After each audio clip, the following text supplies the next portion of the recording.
ಧ್ರುವ ಇವರು 2024-25ನೇ ಸಾಲಿನಲ್ಲಿ ನಡೆದ ಎಸ್ಎಲ್ಸಿ ಪರೀಕ್ಷೆಯಲ್ಲಿ 625ಕ್ಕೆ 624 ಅಂಕ ಪಡೆದು ರಾಜ್ಯ ಮಟ್ಟದಲ್ಲಿ ದ್ವಿತೀಯ ಸ್ಥಾನವನ್ನು ಪಡೆದಿರುತ್ತಾರೆ. ಇದೇ ಶಾಲೆಯ ಹಂಸ ಇವರೊಂದಿಗೆ ಬೇಲೂರು ತಾಲೂಕಿನ ಪ್ರಥಮ ಸ್ಥಾನವನ್ನು ಹಂಚಿಕೊಂಡಿರುತ್ತಾರೆ.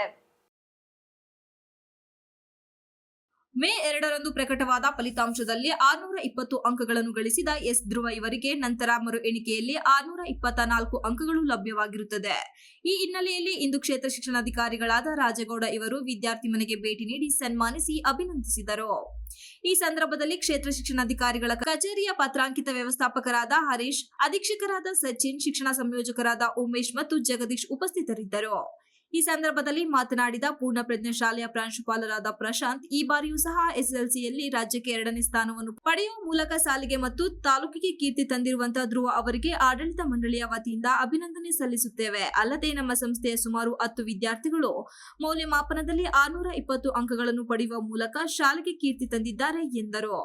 ಈ ವಿದ್ಯಾರ್ಥಿಗಳ ಭವಿಷ್ಯ ಇನ್ನು ಉತ್ತಮವಾಗಿರಲಿ ಎಂದು ಶುಭ ಹಾರೈಸಿದರು. ಈಗ ಹಂಸ ಅನ್ನೋ ಹುಡುಗಿ 624 ಮಾರ್ಕ್ ತೆಗೆದಿದ್ದು. ಈ ಒಂದು ಧ್ರುವ ಕೂಡ ತೆಗಿತಾರೆ ಅಂತ ನಮಗೆ ಇತ್ತು, ತುಂಬ ಆಸೆ ಇತ್ತು. ಅದು ಏನಾಗಿತ್ತು ಅಂದರೆ ವಿಜ್ಞಾನ ವಿಷಯದಲ್ಲಿ ಅವರಿಗೆ 4 ಮಾರ್ಕ್ ಕಡಿಮೆ ಬಂದಿತ್ತು. ಅವನಿಗೆ ಗ್ಯಾರಂಟಿ ಇತ್ತು ಅದು ಬರುತ್ತೆ ಅಂತ. ಮರುವಣಿಕೆಗೆ ಹಾಕಿದಾಗ ಅದರಲ್ಲಿ 4 ಮಾರ್ಕು ಟೋಟಲ್ ಮಿಸ್ಟೇಕ್ ಆಗಿತ್ತು.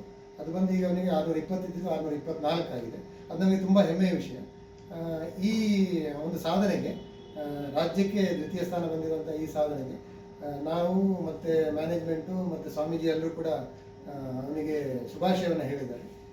ಇದು ನಮ್ಮ ಶಾಲೆಗೆ, ನಮ್ಮ ಬೇಲೂರಿಗೆ ಒಂದು ಹೆಮ್ಮೆ ಆಗಿದೆ. ಅದಕ್ಕೆ ಧ್ರುವನಿಗೆ ತುಂಬ ಥ್ಯಾಂಕ್ಸ್ ಹೇಳ್ತೇನೆ. ಪ್ರತಿ ವರ್ಷ ನಮ್ಮ ಶಾಲೆಯಲ್ಲಿ 4-5 ರ್ಯಾಂಕ್ಗಳು ಬರ್ತಾ ಇದ್ದಾವೆ. 624 ತೆಗೆದಿರೋದು, ಇಬ್ಬರು ತೆಗೆದಿರೋದು ಇದು ಫಸ್ಟ್ ಟೈಮ್. ಇದು ಅದನ್ನು ಫಸ್ಟ್ ರೆಕಾರ್ಡ್ ಮಾಡಿದ್ದಾರೆ. 620 ಇನ್ನೊಂದು ಮಗು ಬಂದಿದೆ, 618 ಮತ್ತೊಂದು ಮಗು ಬಂದಿದೆ. ಹೀಗೆ ನಮ್ಮಲ್ಲಿ ಒಟ್ಟು 4 ರ್ಯಾಂಕ್ಗಳು ಈ ವರ್ಷವೂ ಬಂದಿದೆ. ಈ ಥರ ಸಾಧನೆಯನ್ನು ಮಾಡ್ತಾ ಹೋಗ್ತಿದ್ದಾರೆ.